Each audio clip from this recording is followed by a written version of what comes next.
né? Então, quero apresentar para vocês aqui o Rodrigão, mas é Rodrigo, né, mais conhecido como Rodrigão, a máquina esse rapaz. Se vocês tiverem um dia o privilégio de participar de algum projeto com ele, vocês vão entender o que eu estou falando. Rodrigão é sócio diretor da Canum, é nosso parceiro aqui nessa área de inovação e nos projetos, que vai compartilhar um pouquinho da metodologia, do que nós temos feito aqui no grupo também. Então, Rodrigão, são todos seus agora, se você puder. Já não estou te vendo aqui, agora vi aqui agora já. Então, é contigo aí, Rodrigão. Obrigado, William. Boa noite, pessoal. Bom, sem mais delongas, né? O William já fez as honras, a Nádia também. Eu só queria agradecer a oportunidade. É muito legal falar para gestores de RH e pessoas que trabalham envolvidos com pessoas, né? Nosso trabalho também é com pessoas, né? A gente trabalha com inovação, mas costumamos dizer que inovação está nas pessoas. Então, para nós, é de fato muito interessante participar de um evento como esse. Fico muito lisonjeado com o convite. A ideia hoje é falar um pouquinho sobre métodos ágeis, ou como chama a palestra, métodos quase ágeis. Vou compartilhar minha tela. Então, tá bom. Tenta, Rodrigo. Legal. Pessoal, eu vou falar um pouco sobre gestão de projetos, tá? Eu acho que é importante, a gente tem que ter um papel de desmistificar o que são os métodos ágeis, né? Existe uma nuvem, aí, uma espuma de mercado sobre métodos ágeis, um desespero até de se implementar métodos ágeis goela abaixo nas organizações. Na prática, isso não funciona, né? Os métodos ágeis nada mais são do que abordagens diferentes para a gestão de projetos. E hoje eu vou passar um pouco aí sobre tudo, e literalmente tudo desde o início. Então, essa é a agenda da noite, né? Eu vou começar do começo, né? Então, passar por o que é um projeto, quais são os players envolvidos, né? Quem são as pessoas, aí, as figuras que participam de um projeto. Depois eu vou falar um pouco sobre falhas, o que torna um projeto importante de fato, falar um pouquinho sobre medições, prazos e KPIs. Depois nós vamos entrar em modelos de projeto, né? Formas de gerir projetos. Existem inúmeras formas, né? Vou falar das principais. Principalmente quando a gente toca em projetos de inovação, e não é diferente para RH, né, os projetos cascatos, projetos ágeis. Eu vou falar um pouquinho desse modelo e do que o mercado fala, o que o mercado pratica e o que funciona na prática. Depois eu vou falar um pouco de cultura ágil, alguns frameworks, falar um pouco de mindset e, no final, dar um en passant em tudo aí, um review, tá? Então, vamos no começo. O que é um projeto? Alguém sabe me dizer o que é um projeto? Pode escrever no chat, nas interações, mas acho que vale a gente fazer essa primeira pergunta. O que é um projeto? Bom, basicamente, um projeto é a vontade de fazer ou realizar alguma coisa, né? Então, é um plano, né? E para algumas pessoas, um problema, né? Então, a gente parte aí sempre de uma necessidade, organiza-se os passo a passo para tentar chegar em algum objetivo. Então, essa é a definição básica do que é um projeto. Óbvio que, como tudo, né, existem órgãos que organizam as coisas, e existe um cara muito conhecido chamado PMI, que é um instituto de gestão de projetos. Ele organizou as melhores práticas de gestão de projetos, e aí aqui a gente está falando de gestão de projetos tradicional, tá? Como fazíamos isso até 10 anos atrás, de uma forma quase que padrão. Então, todas as empresas tinham que ter um escritório de projeto, tinha que ter um modelo de projeto tradicional, cascata. Tudo isso é oriundo do PMBOK, desse livro, né? E pelo PMBOK, o projeto é um esforço temporário, né? Ou seja, um esforço que acontece em determinado tempo, com o objetivo de trazer um resultado único, né? A finalidade de trazer um resultado único, possuindo recursos delimitados. Então, o PMBOK parte do princípio que você conhece seus recursos, você sabe o que você vai utilizar em um projeto.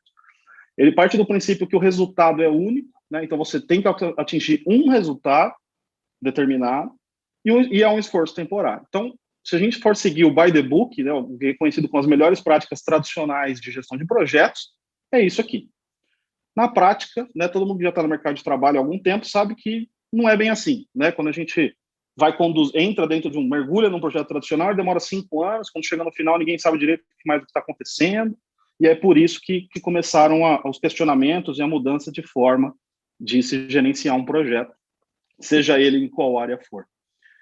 Rapidamente, quem são os players envolvidos, né? Então, dentro de uma estrutura tradicional de gestão de projetos, nós temos que ter esses players, né? Essas figuras. Então, nós temos o cliente ou os usuários, que é, de fato, quem vai receber o produto final daquele projeto, quem vai perceber o valor daquele projeto. nós temos no outro extremo os patrocinadores ou os sponsors, né, que são os pais da criança, é a autoridade que toma decisões em relação ao projeto, seja essas decisões de custo, sejam decisões de aprovar prazos, sejam decisões até de que caminho tomar. Aí embaixo desses patrocinadores, nós temos os gerentes de projeto, que são responsáveis por fazer o projeto acontecer, por tirá-lo do papel, digamos assim. Eles não efetuam, executam o projeto, mas eles têm o papel de dirigir, né, e apontar os problemas que o projeto está tendo e colocando o projeto no trilho de volta. Aí a gente tem uma equipe de gerenciamento que suporta esse cara, né, ou seja, que gera os relatórios, faz as medições, acompanha as reuniões, e temos a equipe do projeto de fato, que é quem executa, quem vai lá no dia a dia e executa as atividades para fazer o projeto acontecer. Então, passando com um zoom, né? Qual que é o papel dos clientes? Então, o cliente é a pessoa que vai receber o produto, como eu falei. Os usuários também vão receber esses produtos, aí depende muito se a gente está fazendo um projeto para dentro de casa, se a gente está fazendo um produto novo, um serviço novo. E é muito importante, quando a gente fala de cliente, a gente falar um pouco de experiência, né? Então, a experiência impacta muito o resultado, né? A gente vê hoje, por exemplo, o advento dos novos bancos, né? O que diferencia um Nubank do Bradesco, por exemplo? É a experiência do usuário, né? Basicamente, o Bradesco tem um portfólio de serviços muito maior, o Bradesco tem robustez, o Bradesco é gigante, e por que o Nubank cresce tão rápido? É porque o Nubank ele conseguiu achar um modelo de negócio barato com uma experiência incrível, né? Então, hoje em dia, a experiência, e aqui a gente pode falar da experiência do colaborador também, né? Como que a gente faz para que um projeto de RH faça sentido para o usuário final? A gente precisa pensar nele, a gente precisa conversar com ele, a gente precisa entender que ele é o centro do projeto. Para quem é de TI, né? O meu background é de TI, eu venho da tecnologia, isso é uma coisa muito clara. Por exemplo, nessa imagem, né? Do lado esquerdo, um projeto na visão do cara de TI. E do lado direito, um projeto na visão do cara que vai usar, né? Então, fica muito clara a disparidade quando a gente não envolve um usuário num projeto. E aí, independe se a gente está fazendo um projeto tradicional, usando escritório de projetos, modelo ágil, modelo cascata, modelo gambiarra, né? Se a gente não conversar com o usuário, nós vamos criar uma coisa que ele não precisa ou que ele não vai saber usar. Então, acho que essa é a primeira grande mensagem da noite, né? Toda vez que formos conduzir um projeto, coloque o usuário no centro, né? Existem várias metodologias só para falar disso, mas o recado básico é esse. Coloquem o usuário no centro, o desejo dele é o que vai fazer o projeto dar certo ou não. Os patrocinadores, como eu falei, os sponsors, né? Eles são as pessoas que querem que o projeto aconteça. Então, ou eles colocaram dinheiro para fazer o projeto sair do papel, né? Principalmente se for um novo negócio, ou eles têm grande interesse que aquele projeto aconteça para melhorar a área deles, ou para fazer com que a área deles seja com custo menor, ou mais rentável, etc. Então, eles são os principais interessados, é para eles que nós temos que responder quando a gente está conduzindo um projeto. Eles fornecem os recursos organizacionais necessários, né, as pessoas, espaço, dinheiro, etc. Disponibilidade, né, então eles que disponibilizam os recursos, e o principal, os sponsors têm que ter poder político e influência dentro da corporação, né? Então, se você está entrando numa corporação e precisa conduzir um projeto e você é novo na corporação, você não pode ser o sponsor, porque o projeto não vai dar certo, porque ninguém vai te escutar, né? Então, os patrocinadores, né, as pessoas que vão ser o dono do projeto, precisam ser pessoas influentes nas organizações, sejam elas quais forem, né? Se a gente está falando de uma empresa, de um instituto, de uma startup, né, isso indifere.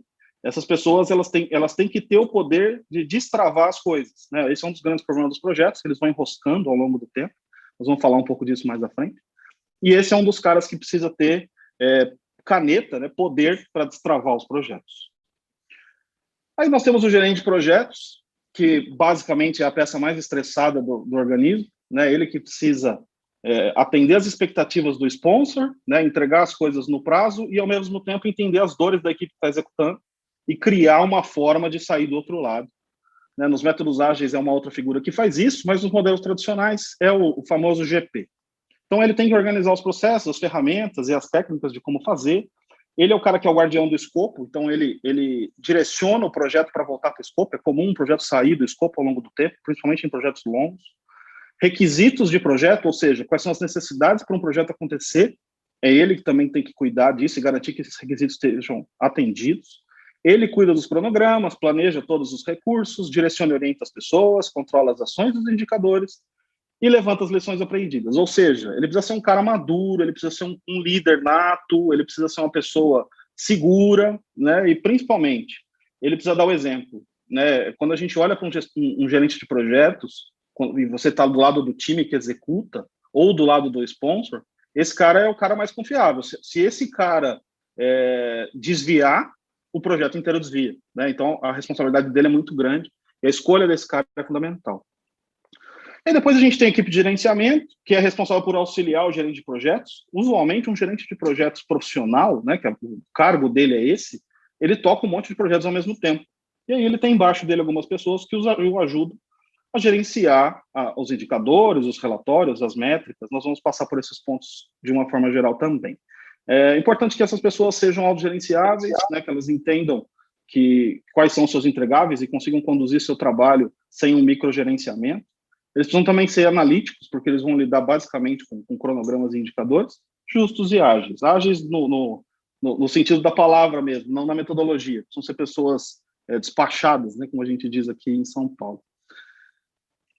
E aí nós temos a equipe de projetos, que basicamente é o front, é quem vai para cima das ações do projeto e as executa, né? Isso em todos os projetos nós temos essas equipes, e elas têm que ser altamente capacitadas naquilo que eles têm que entregar, né? Tem que ser, se for uma equipe dedicada, eles vão ser focados, comprometidos e também precisam ser pessoas despachadas, ágeis, para que consigam fazer a coisa acontecer.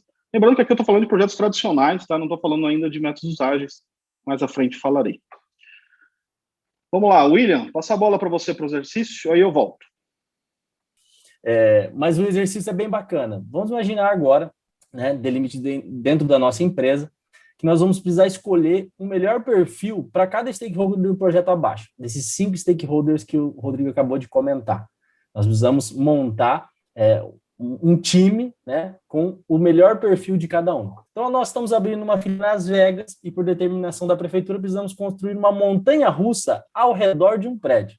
Vou repetir, nós precisamos construir uma montanha-russa ao redor de um prédio. Nossos advogados já contestaram, mas a prefeitura venceu e nós vamos ter que construir. Então, pensando nessa construção da equipe que vai conduzir esse projeto lá em Vegas, de uma forma geral, quais os perfis de pessoas devemos alocar em cada função deste projeto e por quê? Então, vamos lá. Esse é um exercício prático agora mesmo, então se você está com papel e caneta na mão aí, pode fazer também, ou se você quiser fazer aí no computador, depois colar aqui no chat. Vou escolher algumas pessoas e quem quiser levantar a mãozinha também para colocar as respostas também, a gente abre aqui para vocês responderem. Nós vamos ter aqui, quantos minutos nesse aqui exercício, Rodrigo? 2 ou 3 minutos nesse aqui? Pode ser 3 minutinhos. 3 minutos. Então, 3 minutos, de novo, nós pensando na construção dessa equipe, dos clientes, dos patrocinadores, dos gerentes de projeto, da equipe de gerenciamento e a equipe de projeto, nós precisamos montar um time. Qual o perfil que essas pessoas devem ter em cada um desses perfis? Devemos alocar cada uma dessas funções. E por que você acha que a pessoa que tem esse perfil deve ser no patrocinador? Por que essa pessoa com esse perfil deve ser no gerente de projeto? Por que essa pessoa com perfil X na equipe de gerenciamento? E por que essa pessoa com perfil Y na equipe do projeto? Ok? Ô William, pode ter a música, mas só aqui, ó, rapidão, só para ficar mais claro. Por exemplo, eu aqui vou colocar patrocinador, o cara lá que está meio que bancando, tá? Eu estou colocando um perfil, eu penso muito nas competências comportamentais, é um perfil mais ousado, inovador, é mais ou menos isso? Perfeitamente, exatamente isso. E aí você só coloca o porquê. Por que você acha que deve ter esse perfil inovador, por exemplo, nessa função do patrocinador? Tá bom, então. Vou dar um exemplo, que vou dar mais uma pitada aqui, igual o Leandro acabou de comentar. Para a equipe de projeto, né, que é o que vai executar ali, colocar a mão na massa. Já ia falar o nome de novo, Rodrigo, tem que parar com isso. Que é realmente os responsáveis por colocar a mão na massa, né? São os responsáveis para fazer acontecer. Que tipo de perfil a gente precisa nessa equipe, né? Que faz acontecer? O Rodrigo deu alguns exemplos, né, de pré-requisitos, vamos dizer assim, mas que perfil comportamental, exatamente, que essa pessoa precisa ter? para participar dessa equipe do projeto, por exemplo, para colocar a mão na massa, para fazer acontecer? Então, mais um minutinho, Rodrigo, você está com Isso, um minuto aqui para mim. Vamos lá, quem que conseguiu trazer algum exemplo para nós, só para enriquecer aí a noite? Boa. Quem gostaria de compartilhar? Não precisa ser de todos os perfis, tá? Se você não Eu fiz todos... 3, porque vocês viraram no tempo aí, ó. Patrocinador eu deixei lá, né? O que eu falei, o ousado e inovador, porque o cara tem que ter coragem para investir nesse processo, né? Falar, vou investir, não sei se vai dar certo ou não. Por mais que tenha algum estudo, alguma coisa, beleza. O cliente, eu coloquei aqui a questão de jovens e aventureiros, jovens, porque geralmente quando tem esse tipo de parque e tudo mais, tem a questão dos problemas cardíacos, né? Não sei se é jovem ou não, mas pelo menos talvez o cara para andar lá tem que talvez ter um... Quem serão os clientes? Tem que estar bem, senão não vai ter grana para o cara entrar, ou então tem que montar a montanha-russa e uma funerária. É isso aí. E o gerente eu estava terminando, mas que deveria ser um cara um pouco mais sensato, mais planejador, né? Porque ele que ia organizar e ter um pé no chão, né? Pô, peraí, não é bem assim, gente. É um negócio maluco, mas era isso. Boa. Mais alguém queria compartilhar? No gerente de projeto, eu incluiria também a visão sistêmica. Perfeito. Boa. E equipe de gerenciamento, foco no cliente. Perfeito. Isso aí. Eu coloquei na equipe de gerenciamento a criatividade também. Também. Muito bom. Perfeito. Se puder por Excel também é bom na equipe de gerenciamento.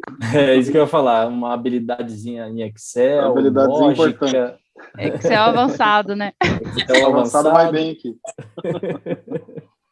Mas é isso, pessoal. Basicamente, esses são os perfis. Eu concordo com as sugestões. Para o gerente de projetos, eu incluiria a comunicação. Né? Eu acho que é um dos grandes pontos aí que enrosca, né? Mas, legal. Falhas, números alarmantes. Tem um dado, o Project Builder é um site que conglomera informações sobre gestão de projetos, e existe um dado oficial que 30% dos projetos falham ou não atingem seus objetivos. Né? Isso deve ser uma grande novidade para todos nós, né? Só que não, infelizmente. Eu peguei aqui, estava acabando. A maioria dos projetos, eles nascem de desejos inconsistentes, né? Ou seja, de escopos mal definidos, de planejamentos mal estruturados. A gente também vê muitas falhas de gestão, e aqui, gestão, microgerenciamento, má determinação das áreas de conhecimento para o projeto, a questão da gestão de riscos, né? Muitas vezes os riscos são subestimados e depois os projetos, quando vão para a área de negócio barra, porque não concorda com aqueles riscos. Falhas de comunicação que são inerentes a nós humanos, né? Até hoje não entramos a Canon já passou por muitos clientes, né? Nós temos na nossa base mais de 100 clientes, e em todos, unânime, comunicação é um problema, né? É um problema de fato inerente à nossa espécie. E é uma administração de tempo, que também é um problema inerente à nossa espécie, né? A gente vê que quando a gente fala de pessoas aqui, e todos nós especialistas nisso, né? Vocês vivem disso, gestão de pessoas, nós percebemos que esses pontos são o que de fato impactam os projetos, né? Imagino que na empresa de vocês não seja diferente, né? Alguém quer comentar alguma coisa sobre gestão de projetos e projetos que falham nas empresas de vocês? Eu acho que esse número não é verdade, não, Rodrigo? Eu acho que é muito mais. Na empresa de vocês é mais ou menos esse número, pessoal? Vocês gostariam de comentar? 30% dos projetos falham? Não faz sentido nenhum? Ou todos os projetos aí dão 100% certo? Como que é a estatística dos projetos executados aí na empresa que vocês estão? Só para a gente ver se esse número está certo mesmo ou não. Acho que é mais, viu? Mais, né? Exatamente, 30%. Porque quando a gente fala do falhar, eu acredito até aqueles que começam e não termina, né? Por alguma questão do start ali não ter sido muito bem planejada. Vamos fazer isso e tal. Não vai dar certo. Mas isso aí você já teve um investimento em dinheiro, um investimento em tempo. Então, muitas vezes não é nem que ele falhou, mas ele nem terminou. Não atinge o objetivo final, né, Leandro? Aquele objetivo que era para ser alcançado acaba não sendo alcançado, né? O pessoal está comentando aqui no chat, Rodrigo, realmente o prazo, né, o tempo, a má administração do tempo em relação ao projeto. Acho que pode colocar aí que 200% dos projetos estouram o prazo, né? Estouram o prazo, né? Então, estão comentando aqui, ó, vários grupos e o RH com certeza está dentro desse novo projeto agora da LGPD, por exemplo, né? Estão comentando aqui, é um projeto de longo prazo, gigante, e que realmente, se não tomar cuidado em todas as premissas, vai acontecer. Vai entrar nessa estatística aqui de falhar e não atingir o objetivo. Com certeza vai. Um ponto que o Leandro comentou, que eu acho que é fundamental quando a gente fala de falha de projetos, é que, às vezes, muito o que acontece é que o objetivo muda no meio do caminho. Né? Às vezes troca... Isso acontece no governo sempre, né? Troca o prefeito, começa tudo de novo. Nas empresas não é diferente, né? Então troca um líder, troca o presidente, troca o conselho, os projetos todos mudam, né? E isso acaba também impactando nesse número. Falar rapidamente sobre escopo, né? Então, como que a gente pode minimizar um pouco esse problema nos projetos tradicionais? É você ter uma lista clara de objetivos específicos, né? De entregas, tarefas, custos e prazos, e delimitar o entregável do projeto, deixar isso claro.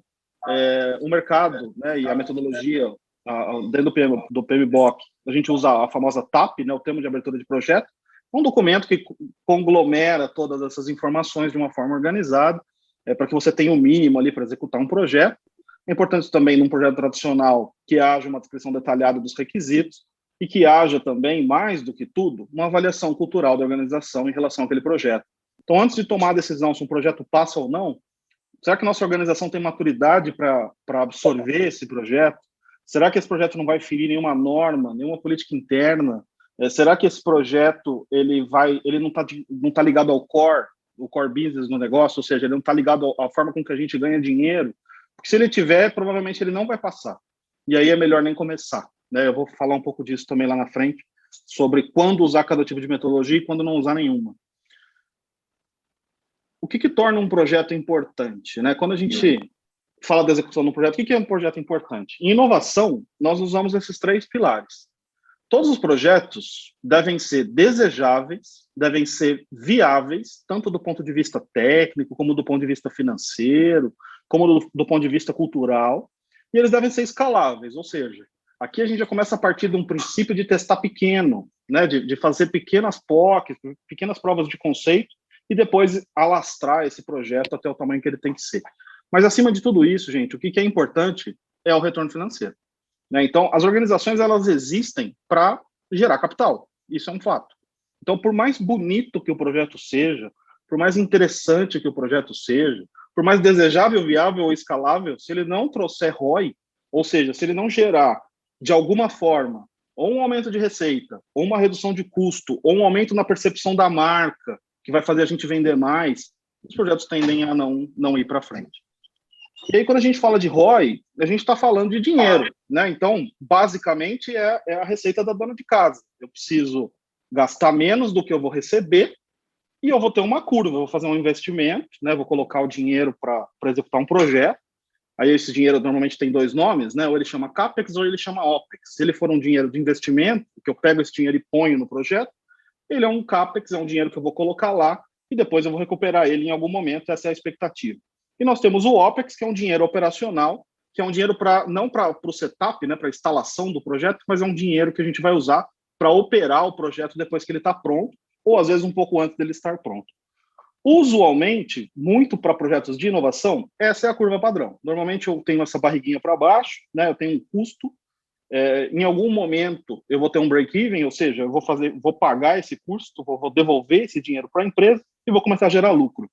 Se nós focarmos os nossos projetos, pelo menos no começo, né, até que a gente tenha experiência suficiente e imagem suficiente, se a gente focar em projetos de ROI, projetos pequenos que vão dar resultado financeiro, a tendência é que a gente consiga ter melhores resultados na gestão de projetos, tá? Independente da metodologia que for ser usada. Medições, prazos e KPIs. Esses aqui são indicadores para vocês, mais do que dominados, né? Tem uma frase famosa do Deming, que é o que não se mede, não se gerencia. E isso é uma máxima da administração e é uma máxima da gestão de projetos. a gente precisa olhar as coisas que estão acontecendo. E se a gente não está olhando, vai desviar, né? E isso vale para tudo, até para o filho em casa. E um método bom para construir essas metas e depois calculá-las é o SMART. Eu imagino que muitos de vocês, se não todos, conheçam, mas SMART são reduções ali no inglês para metas específicas, mensuráveis, realizáveis, relevantes e temporizadas.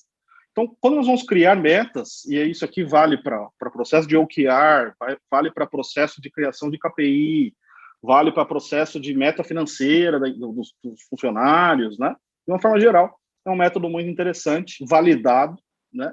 E se a gente levar em consideração o SMART para criar as metas, a nossa chance de acertar é muito maior. William, vamos fazer um último exercício aqui para a gente poder evoluir, mas acho que era legal, pessoal, a gente fazer um exercício rápido sobre o SMART. Não, show de bola. Falando do SMART, o SMART é uma técnica bem conhecida, né? Eu acredito que quase todos aqui já devam ter ouvido falar, né? Mas vamos ter aí 2 minutinhos, então, para que cada um possa criar uma ou mais metas aí de RH para esse semestre, para o próximo semestre, para o segundo semestre, utilizando as premissas do SMART, né? Como o Rodrigo acabou de comentar, que as premissas do SMART têm que ser específica, mensurável, realizável, relevante e temporizada, né? Para você ver isso numa linha do tempo. Então, 2 exemplos aqui só para aguçar vocês, para que vocês possam criar. Pode ser metas que vocês realmente já queiram fazer aí para o próximo semestre, dentro da organização de vocês também, ou algumas outras também, que não precisam ser exatamente do trabalho específico que vocês estejam fazendo agora. Mas o exemplo do exercício, vou colocar o Rodrigo trouxe aqui 2 exemplos, né? O primeiro, por exemplo, ó, de uma métrica SMART. Implementar uma melhoria de performance em 10% na eficiência operacional do departamento a ser mensurada no relatório semestral. Veja, nesse exemplo, ela está sendo bem específica, ela está sendo mensurável, que é melhorar a performance em 10%, né? Ela é possível de ser realizável, é relevante por quê? Porque vai trazer eficiência operacional ao departamento, né? E ela vai ser mensurada no relatório semestral, ou seja, ela é temporalizada. Deu para entender? Então, essa é uma métrica, né? Uma meta SMART com todas as especificações da metodologia SMART. Segundo exemplo, desenvolver um talento interno para que esteja apto à liderança de pessoas até o final do semestre. Então, de novo, né? Específica, desenvolver um talento interno para que esteja apto à liderança de pessoas até o final do semestre. Então, também trazendo as 5 formas do SMART. Ok? Ficou claro? 2 minutinhos, então, para você criar agora uma ou mais metas aí de RH e depois também trazer aqui para a gente ver o que você criou. Agora vamos ter uma musiquinha aí. Agora vai, Leandro, sai uma musiquinha aí e 2 minutinhos para o pessoal fazer esse exercício. Pessoal, quem terminou? Levanta a mão aí e compartilha para a gente já. Vamos lá. Na empresa que eu trabalho, tem 2 cargos. Eles têm uma sigla, um é AT e o outro é RTC. O AT é como se fosse a porta de entrada, é o assistente técnico. E o RTC é o representante técnico, né? Então é uma escadinha, só para contextualizar. A meta seria aumentar o índice de promoção em 20% dos ATs para RTC no período de 12 meses. Perfeito. Aí a única observação é se os 20% é ativo. É realizável, né? É isso. Eu acredito que sim, real, porque ele colocou nos 12 meses, né? Então ele já pensou para que... É isso aí. É atingível. Perfeito. Eles são a porta de entrada, né? Por exemplo, é tipo um agrônomo recém-formado, né? O nosso pool ali de mão de obra, de talentos. Mas hoje não é isso. Mais alguém? O Fernando colocou aqui a dele. Aplicar a avaliação da matriz de habilidades em 90% da massa operacional de envase de cerveja até o dia 30 de junho. Perfeito. Vamos ver de novo aqui. Quer aplicar uma avaliação da matriz de habilidades em 90% de todo, né, o operacional dele, da massa operacional de envases de cerveja até o dia 30 de junho. Eu acho que é a mesma observação aqui, né, Rodrigo? Pessoal, se isso é feasible, assim, é possível, né? Exato. Gostei do produto. Não, totalmente possível, viu? Se não for, a gente vai fazer ser possível. A gente ajuda aí, não se A preocupe. gente ajuda Não, aí. na verdade, né, até pegando um pouco da minha realidade, não sei se vocês estão me ouvindo, me vendo também, Vamos sim. Vamos sim, Fernando. até um pouco da minha realidade, que aí a gente trabalha com a metodologia TPM, talvez alguns dos meus colegas já conheçam, e aí a gente tem que transformar, né, o operador da máquina de envasar cerveja, enfim, de vários equipamentos que você tem na linha de produção, a gente tem que transformar esse cara em autônomo, onde ele vai ter que fazer contato com um cara especialista somente quando ele tiver algum problema que ele não for capaz de resolver, algum problema mecânico, um problema elétrico, enfim. E aí eu tenho que desenvolver uma matriz, treinar esse cara para que ele seja autônomo. Então, ela é uma meta totalmente atingível. Inclusive, nós já estamos aí andando para atingir 90%, é só um exemplo aqui, mas a gente vai bater 100% desse negócio. Excelente. Isso aí. Pessoal, rapidamente, né? Diferença de métricas e KPIs, só desmistificando os nomes. Métricas são as medições, né? Podem ser medições úteis ou não, importantes ou não, de acordo com o momento que você está vivendo e com o que você está mensurando. Os KPIs não. Os KPIs são indicadores-chave de performance, né? Do inglês. Eles são métricas úteis, normalmente padronizadas, e eles são usados para gestão de atividades. Então, quando formos criar medições para projetos, focar mais em KPIs, deixar as métricas por dentro de casa, gastar mais energias em KPIs. É normal o gerente de projeto criar 1 milhão de métricas e, na prática, precisava ter criado 3 importantes e essas não são criadas. Então, é um cuidado a se tomar. Como eu falei, em relação aos KPIs, né, esse aqui é um projeto real, né, que a gente fez de rollout de máquinas. E aí, quem é da TI sabe, né, o William é oriundo da TI também, a gente precisa fazer projetos, às vezes, para trocar os computadores, né? Provavelmente vocês já passaram por isso como usuários. E são projetos grandes, normalmente difíceis de organizar, e esse é um exemplo de KPI. Então, isso aqui é um burn down chart, né, que a gente chama, nome bonito, mas, basicamente, nós temos 2 linhas, a linha amarela é o que nós temos que fazer, a linha verde é o que nós estamos fazendo de verdade. Né? E como não somos máquinas, e problemas acontecem, às vezes a linha verde fica para baixo, a gente precisa passar fim de semana fazendo máquina, às vezes ela fica para cima e a gente pode dar uma tirada do pé do acelerador. Então, o que é importante saber? Né? Que os KPIs, eles têm que ser métricas funcionais, que fazem sentido dentro do projeto, e não simplesmente bonitos para apresentar para gestor, etc. Modelo de projeto. Agora vamos ao que interessa, né? Porque estamos aqui. Modelo de projeto cascata, é o projeto tradicional, né? O guia do PMBOK, ele está muito alinhado aos projetos cascata. Esse é o senhor que desenvolveu o conceito, Winston Royce.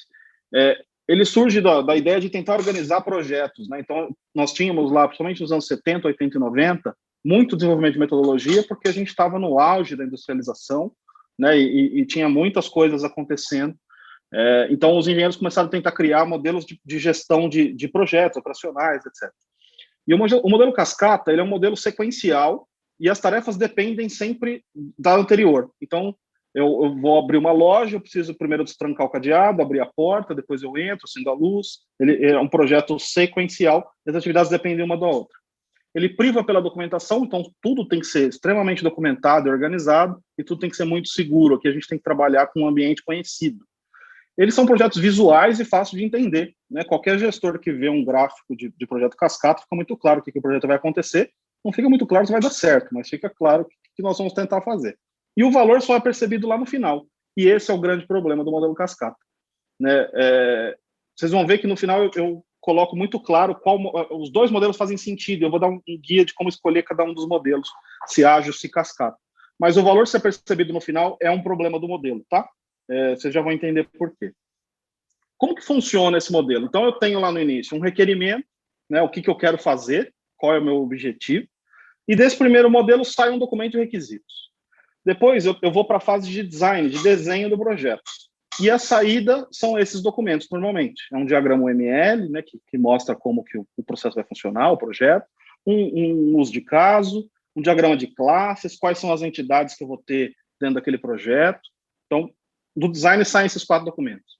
Aí na implantação, aqui falando do desenvolvimento de software, mas se fosse um projeto de RH, por exemplo, você teria aqui o objeto fim, né? Então quem são as pessoas que eu contratei, quais são os documentos que eu fiz para teste, por exemplo, se for uma plataforma, quais são os manuais. Então ali eu preciso entregar toda a documentação formal da implementação do projeto. Depois eu ainda tenho uma verificação para validar se aquilo foi feito corretamente, e um relatório certificando isso, e a manutenção, que aí entra no famoso PDCA, né, evolução, melhoria contínua. Então, os projetos em modelo cascata, eles são sequenciais. Se ele travar ali na metade, ele fica parado e não caminha mais. E aí, isso normalmente é o que acontece com os projetos. Você muda o direcionamento do projeto no meio e o projeto não atinge o objetivo. Aqui é um exemplo de documento de requisitos, né? Um documento, a gente brinca com um documento chato, né? Porque você tem que colocar um monte de informação em formato de procedimento, mas ele é um documento útil para grandes projetos. Eu vou falar um pouco disso também. E aqui um diagrama UML, né? Que mostra aí como é que funciona um processo, etc. Então você precisa construir todas essas documentações para que um projeto cascata funcione dentro da metodologia dele. Projeto ágil. O que é um projeto ágil? O modelo ágil foi criado em 2001 por desenvolvedores de TI, né, programadores lá de Utah. Ele surgiu através de um documento chamado Manifesto Ágil. Esse documento está publicado na internet. Eu não trouxe ele aqui porque ele é grandão, mas eu trouxe uns pontos dele só para ilustrar. Na prática, o ágil ele é um mindset, e isso somado a algumas metodologias. Então, o ágil é uma forma de pensar, e aí tem algumas metodologias que estruturam esse modelo.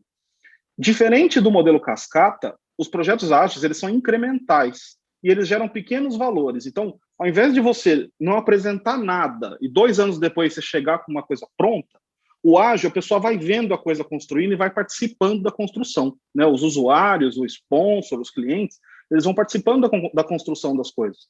E com isso, além deles serem mais envolvidos, o projeto ser mais assertivo, ele acaba sendo mais ágil porque está todo mundo participando. Problemas do ágil, né, de uma forma geral. As atividades são encapsuladas, então você fala para o cara, eu vou desenvolver um software, legal. Que fase você está do software? Não, eu estou fazendo back-end. Cara, sei lá o que é back-end, né? Isso não me diz nada. No ágil é assim, várias atividades elas não aparecem. Elas, de repente, surge a entrega, uma entrega pequenininha, você fala, nossa, o cara gastou 2 meses para fazer esse negócio. Ágil é assim, né? E é difícil entender o cronograma de métodos ágeis, a não ser que você esteja imerso na metodologia. Bom, como eu comentei, fechando o tema do ágil, né? O valor é percebido a cada ciclo, então, conforme a gente vai incrementando o produto ou o serviço, ou que a gente esteja criando, esse valor vai sendo percebido, as coisas vão aparecendo, e ele é ideal para ambientes controlados, onde a gente sabe o que a gente está fazendo, né? Então, quando a gente define os requisitos e define as tecnologias, ele é bom para testar. Se a gente não conhece os requisitos ou não conhece as tecnologias, aí ele não é um bom caminho. Rapidamente, MVP, né? O que é o tão falado MVP? O mínimo produto viável, né? Muito se fala nisso no mercado. O exemplo do carro é um exemplo clássico, né? Disse que a gente vai construindo o carro, primeiro entrega uma roda para o cliente, depois 2, depois entrega a carroceria, né? E aí no final o cara tem um carro. Na prática, o que a gente vê mesmo é que essa insatisfação ela acontece nos 2 modelos, né? Então, no modelo cascata, a gente estaria construindo o carro e entregaria o carro pronto para ele no final. A ideia é que no MVP a gente entregue pequenas coisas funcionais, né? Então, em vez dele não ter nada, ele vai ter um skate. O skate é melhor do que nada, mas não é o que ele queria. Então, ele vai ficar insatisfeito também. E a comunicação é muito importante nessa fase para que a gente faça ele entender que isso é uma metodologia incremental. Senão o cliente vai ficar frustrado, né? Exemplo do carro de papelão. Fast fail to piniquim. Por que a gente faz essa provocação, né? Qual é o nosso objetivo? Existe uma máxima de inovação aí, que também é espuma de mercado, do fail fast, né? Ou seja, R rápido, R barato. Que no Brasil é mais ou menos, né? Até hoje eu não conheci o caso de alguém que gastou 1 milhão, 1,5 milhão de reais num projeto e o projeto falhou e ficou tudo bem, né? O nosso dinheiro no Brasil é muito caro, a gente não tem muita margem e não tem mindset para isso, né? Os empresários do Brasil não estão preparados a investir dinheiro num projeto e falhar. Aqui no Brasil não falhe, né? E isso é muito importante quando a gente está conduzindo um projeto em qualquer metodologia, né? A gente precisa saber que a gente não pode errar, e aí tanto a análise de requisitos como se for ágil, o desenho do projeto tem que ser muito bem feito para que a gente não tenha problema. Cultura ágil, né? O mote da noite, é por isso que a gente está falando desses assuntos, né? O mais importante do ágil não é a metodologia. Tem várias, eu vou apresentar 2 aqui, mas tem um monte de possibilidades. O mais importante são os princípios, né? O que o ágil prega? Né? A gente precisa satisfazer o cliente tem que estar no nosso foco. A gente precisa aceitar mudanças no meio do projeto, porque as empresas são assim, né? Hoje a meta é vender mais, amanhã a meta é reduzir custo, depois de amanhã a meta é ir trabalhar na Europa. E os projetos precisam se adaptar. né? As entregas têm que ser funcionais. É difícil você lidar com um projeto que não tem entrega, que demora 2 anos para alguma coisa acontecer. As áreas de negócios, desenvolvedores, seja lá quem for, tem que trabalhar em conjunto, que é o que a gente chama de squad nos métodos ágeis, né? As pessoas precisam fazer parte das coisas, a gente precisa ser transparente com as pessoas. Software funcional, ou projeto funcional, ou área construída, né, no RH, é o que vale como resultado, né? Você apresentar lá, olha, estou contratando as pessoas, bati minha meta, abrir as vagas. Isso não diz nada, né? O importante é as pessoas estarem lá executando as atividades. Então, o ágil, ele foca nisso, ele é uma cultura, né? Ele foca em simplicidade, pessoas engajadas e auto-organizadas, e essas pessoas dizendo como fazer, e não uma pessoa lá em cima da cadeira gritando, faça assim ou faça assado. O ágil vai muito nessa linha. Resumindo, né, para todo mundo, é um pouco menos de conversa, um pouco mais de ação, né? Tem uma música do Elvis famosa sobre isso, mas é isso que é o ágil, né? Então a gente fala menos e a gente age mais. Fechando a questão do ágil. O ágil é desburocratizado, então, para o ágil, quanto menos documento, melhor. E aí também vou falar um pouco disso rapidamente, que não é não ter documentos, porque alguns documentos são fundamentais.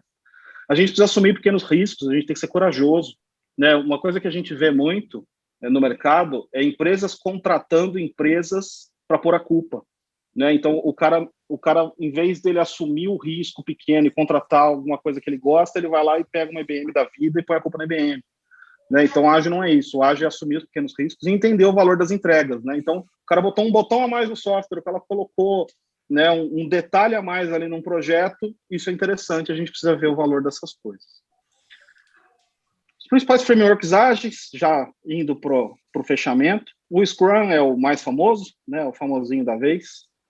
Como todos, ele tem problemas. Ele não é novo, ele nasceu entre 80 e 90, ninguém tem certeza, porque tem 2 artigos em lugares diferentes falando a mesma coisa. Mas ele é um processo que separa o desenvolvimento ou a evolução dos projetos em sprints, né, em corridas, que duram de 2 a 4 semanas.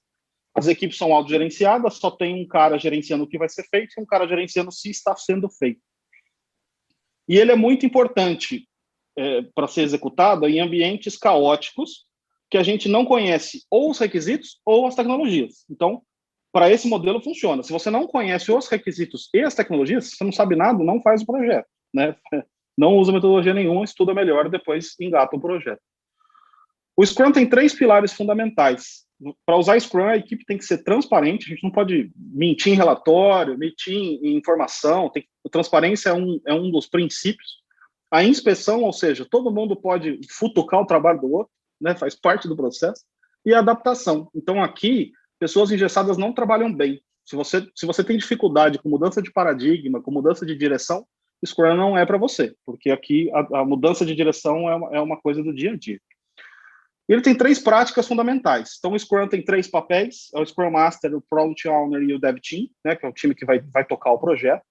Tem alguns eventos, né, que eu vou explicar, tem um chart aqui que explica melhor, e tem alguns artefatos que, basicamente, são as listas que a gente tem de a fazer e de feito.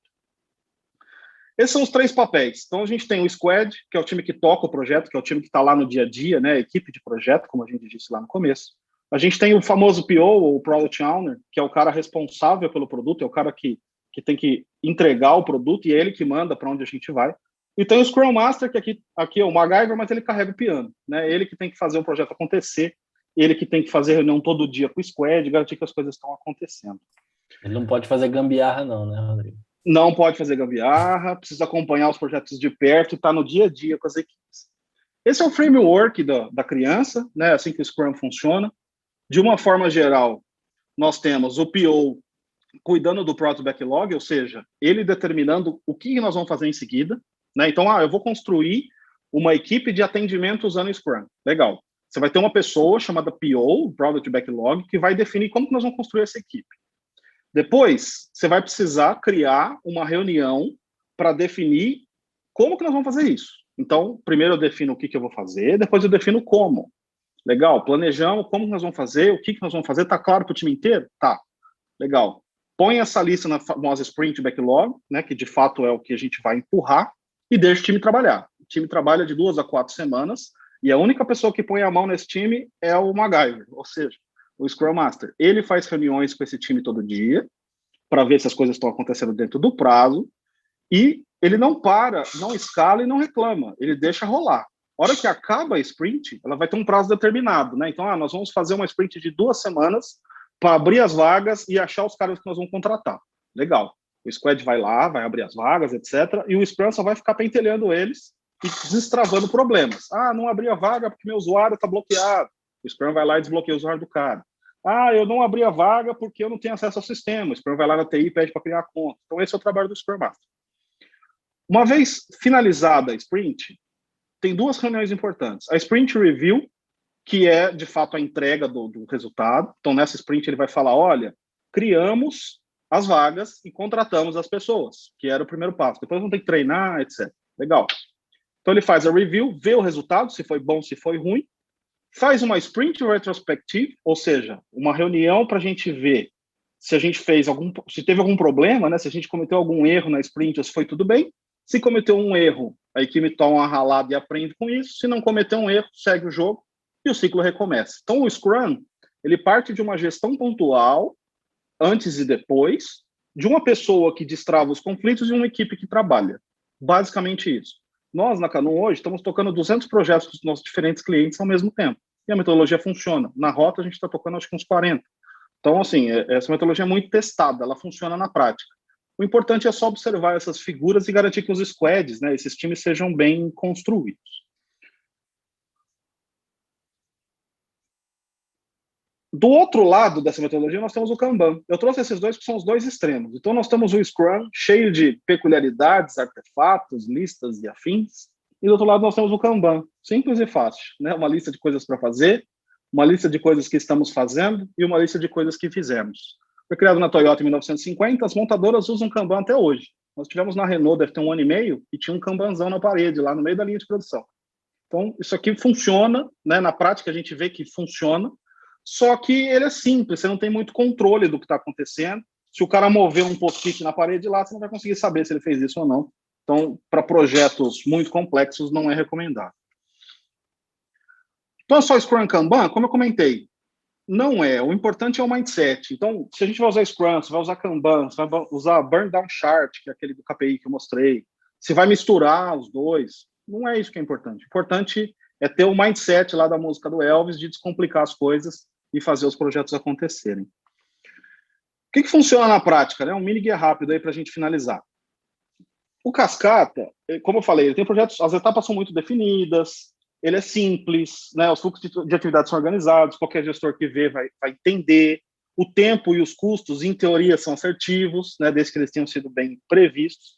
Só que ele é muito rígido, os resultados aparecem no final e a grande dificuldade de mapear os requisitos no início. Normalmente, os requisitos eles são chutados, né? É difícil a gente ver um projeto cascata que todos os requisitos foram mapeados, que todos os riscos foram mapeados. É muito difícil, porque no longo prazo o cenário vai mudando, né? E isso deveria ser atualizado. No ágil, os pontos positivos são que as entregas são mais rápidas, você tem constante entrega de valor para o cliente, só que você precisa alinhar isso com ele. Você tem maior engajamento das equipes, as pessoas normalmente gostam muito de participar de squad de projeto, e ele é extremamente flexível. Se você precisar tirar uma turbina e colocar outra, dá para fazer. Problemas do ágil, né, que aí eu acho que é o que o mercado normalmente não fala e a gente, por experiência, sempre toca nesse ponto. Ele necessita uma mudança de mindset na corporação. Se você chegar para um diretor ou para um presidente de empresa com um projeto que foi construído em modelo ágil, apresentar o resultado e não alinhar com ele, você provavelmente vai apanhar, porque o resultado vai ser pequeno, ele vai estar esperando um produto final e você vai estar chegando com 2, 3 botões, né? Então isso precisa ser alinhado muito bem, porque ele frustra os clientes, é um fato. Tem muita dificuldade de estimar os custos totais do projeto, porque o ágil ele estima por sprints, então normalmente você sabe quanto vai custar aquela sprint e você tem que fazer um business plan daquela sprint. Dificilmente você vai conseguir montar um business plan do projeto inteiro, porque você vai ter que esperar acabar essas primeiras incorrências, né, para que você possa levantar os custos totais. Você tem muita dependência do Scrum Master, então se ele não tiver empoderamento político na companhia, ou se ele for muito júnior, você vai ter problema, né, normalmente os projetos não vão fluir. Há uma necessidade de alta maturidade das pessoas, né, equipes júnior de desenvolvimento de projetos ou de operação em projetos ágeis também normalmente tem problema, porque como exige autogerenciamento, se o cara não tiver maturidade, ele não consegue fazer. Não funciona para arquitetura de software, aqui é só um detalhe para quem é de TI, né, para desenvolver software, para quem modela o software no início, não funciona ágil, tem que ser cascata. E ele não substitui as atividades tradicionais de gerenciamento. Então, você ainda vai precisar de um cronograma, porque você não vai apresentar chegar lá numa reunião de diretoria para apresentar um projeto, falar, ó, o projeto vai custar 1,5 milhão, na primeira sprint é um projeto ágil. Não vai passar, né? Você vai precisar levar um cronograma, você vai precisar levar um mapeamento de risco, você vai precisar levar um DP, senão o projeto não passa. Então, ele não substitui as documentações padrão para que a gente consiga aprovar um projeto. Pontos importantes a considerar, só fechando, um Kanban não substitui um cronograma, infelizmente, apesar de muita gente tentar. O Scrum só funciona bem com equipes preparadas e coesas. Se você tiver uma equipe nova, desorganizada, o Scrum não vai funcionar. Você ainda vai precisar prestar conta sobre os requisitos não funcionais. Então, se você desenvolver alguma coisa que não funciona no final, você vai ter que prestar contas. Então, não adianta só botar a culpa no ágil e falar, estava testando, não funciona. Gestão de escopo, tempo, custo, risco, qualidade ainda é uma premissa. Você ainda vai precisar fazer no ágil ou no cascata. E tanto faz, no ágil ou no cascata, a capacidade é a mesma, né? A capacity é a mesma. Então, não necessariamente ele vai ser mais rápido. São as mesmas pessoas fazendo. O que você tem é o resultado aparecendo primeiro, né? Mas o tempo total do projeto provavelmente vai ser o mesmo. E aqui, só para fechar, um mini guia para tomar de decisão. Então, se você tem um ambiente previsível, vai de cascata ou faz um híbrido. Coloca um pouco de sprint e coloca um cronograma. Se você tem o caos, né, um ambiente onde você não domina muito a tecnologia ou não domina muito os requisitos, usa o Scrum com um burn down chart ou mistura o Scrum com o Kanban ou só o Scrum puro, funciona bem. Se você tem anarquia, se você não conhece a tecnologia e você não conhece os requisitos, não faça nada, não faça o projeto. Volta, estuda melhor e depois entra nas metodologias. Do contrário, é certeza que o projeto vai falhar. Pessoal, muito obrigado, desculpa o atraso, nós atrasamos 12 minutos, começamos acho que 10 depois, então atrasamos 2. Ótimo. Eu agradeço, se tiver dúvidas ou perguntas, eu estou à disposição. Primeiro, assim, Rodrigo, o pessoal está encantado. Várias pessoas aí perguntando se a gente vai compartilhar o material, se vai disponibilizar, fazendo bastante sentido, né? Legal. E aí, assim, até para comentar com os colegas, a gente grava, né? Está sendo gravado, depois a gente disponibiliza na página do YouTube, então você pode rever e olhar com mais calma. O Rodrigo, no começo, também falou aí sobre os contatos dele, então está aí na nossa tela, eu acho que é bacana. Quem quiser depois né, entender um pouco melhor do trabalho, também fica aí. E aí, se alguém tiver alguma pergunta, fica à vontade, nós estamos na reta final, mas fique à vontade. Assim, de verdade, Rodrigo, uma aula, né? Uma aula. Haviam coisas que eu ainda não conhecia, e a hora que eu estou inserida em algumas coisas, descobri que nós temos um MacGyver, já sei quem é agora. Que legal. E tem gente aqui falando, ó, quando é que vai ser a próxima aula? Excelente, tem que agendar uma próxima para dar continuidade, muito bom.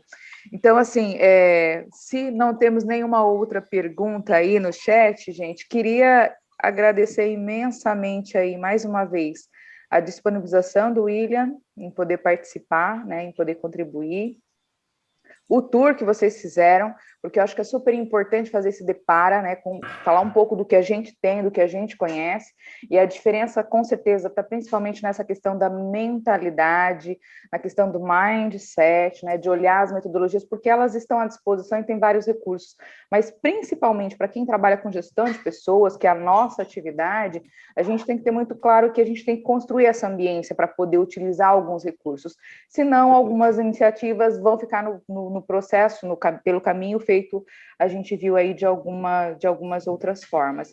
Então, muito obrigado pelo conteúdo, pela didática, pela leveza aí na apresentação, com relação às imagens e tudo mais. Assim, de verdade, muito rico mesmo. Jean, nosso presidente, quer fazer uma fala também? Nádia, a Michelle, eu acho que quer falar alguma coisa, ela colocou... A Michelle está com a mãozinha levantada aqui. Eu não estou vendo, aqui gente, também desculpa. no chat. Então vai lá, William, ajuda aí, vocês que estão vendo, eu não estou vendo todo mundo. Tá, vamos lá. Antes de abrir aqui para a Michelle, acho que levantou a mão, tem mais algumas perguntas aqui também, só agradecer ao Rodrigão aí também.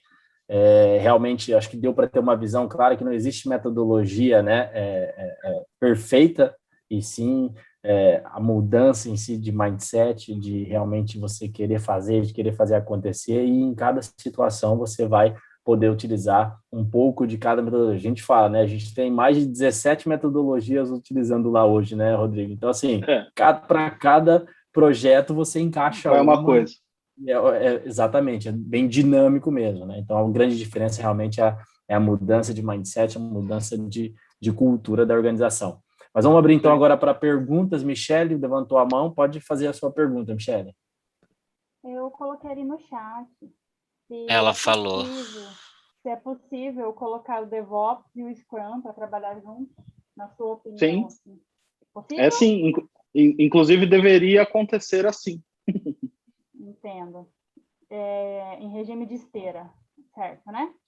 Pode ser, não, mas assim, vamos lá. Em regime de esteira, aí depende da esteira, né? Se for uma esteira ágil, né, organizada de forma ágil, o Scrum vai conseguir ajudar muito mais. Se for uma esteira em modelo tradicional, cascata, o Scrum, na verdade, ele vai ser um reporter, né? Ele vai ficar só posicionando o que está acontecendo, mas ele não vai conseguir mexer. Porque o projeto tradicional, quando ele é aprovado, ele é escrito na pedra. O projeto vai acontecer assim, assim, assim, e aí o Scrum não consegue destravar nada, né? Entendo. Beleza. Valeu. Show de bola, Michele. Inclusive, naquele slide, né, Rodrigo? Se quiser voltar naquele slide lá, Rodrigo, até para a gente complementar, eu acho que essa é a grande dúvida realmente na forma ali. Acho que é naquele do... Eu sei qual que é esse aqui, né? Isso, esse. Que foi, inclusive, junto da pergunta da... Acho que pode deixar com eles todos preenchidos, né, Melhor, Michele? Né? Isso, acho que esse aí eu falo, esse aqui é o que abre a mente para tudo, né? Que não só dentro da dinâmica do Scrum, mas para você encaixar dentro dessa metodologia, né, Rodrigo?